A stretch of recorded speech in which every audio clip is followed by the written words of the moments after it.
কড়াইয়ে সরিষার তেল দিয়ে দিয়েছি 4 টেবিল চামচ তেল দিয়ে দিয়েছি।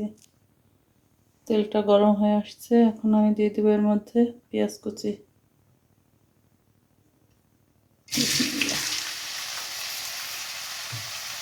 এখন আমি মিডিয়াম সাইজের 2টি পেঁয়াজ নিয়ে নিয়েছি।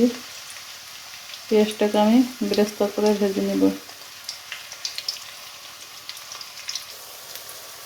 এই পর্যায়ে এখন আমি দিয়ে দেব কিছু রসুন কুচি।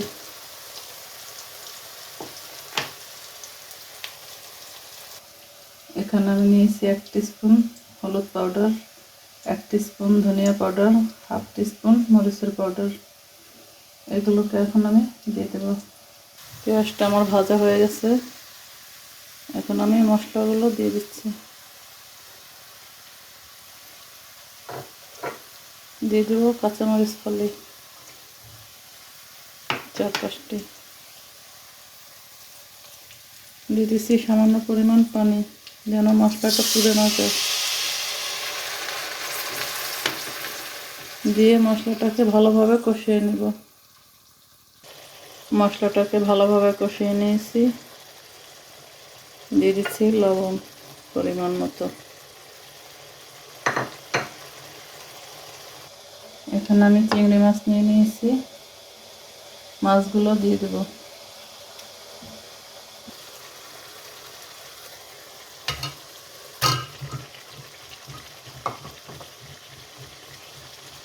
চিংড়ি মাছের যে ঝোঁকাটা ছিল সেটাকে আমি ব্লেন্ডার করে নিয়েছি, এটাকে এখন দিয়ে দেব।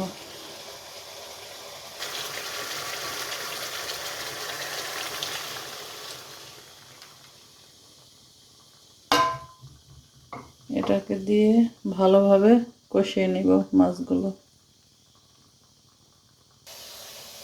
এখন আমি গার্ডেন থেকে যে শাকগুলো কেটে নিয়েছিলাম সেগুলোকে ধুয়ে পরিষ্কার করে নিয়েছি।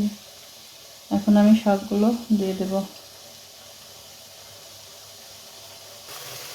মাছগুলো কষানো হয়ে গেছে, এখন আমি শাকটা দিয়ে দেব।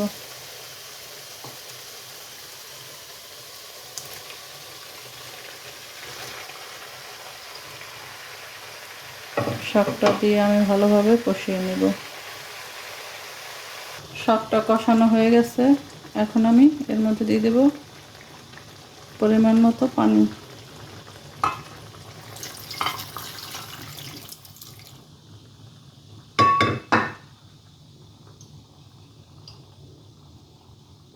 অপেক্ষা করব হয়ে আসা পর্যন্ত।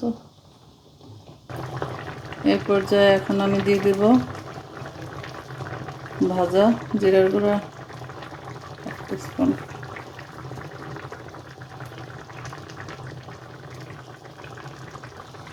ঝোলটাকে আমি মাখা মাখা রেখেছি, এখন আমি চুলার জালটা বন্ধ করে দেব, চুলা থেকে নামিয়ে নেব।